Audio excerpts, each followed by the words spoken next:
সামান্য ঝড় বৃষ্টিতেই ভেঙে পড়ল টাকি রোডের উপরে থাকা কালীপুজোর উপলক্ষে বসানো ওভারহেড গেট। দুর্গাপুজোর ষষ্ঠীর দিনে টাকি রোডের উপরে গেট ভেঙে পড়েছিল। তারপরেই প্রশাসন সিদ্ধান্ত নিয়েছিল জাতীয় সড়কের উপরে কোনো প্রকার ওভারহেড গেট তৈরি করা যাবে না।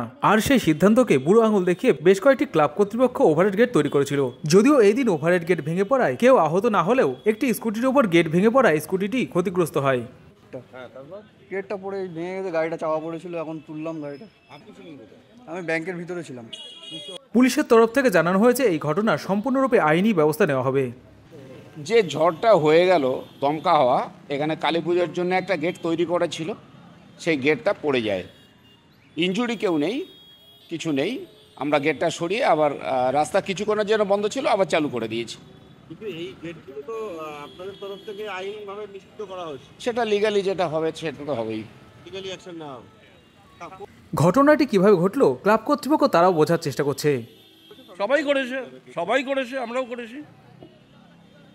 এমন তো না যে আমাদের জন্য স্পেসিফিক নাক বলেছে, তা তো নয়। সবার জন্যই যদি না হয়ে থাকে, সবাই করেছে, আমরাও করেছি।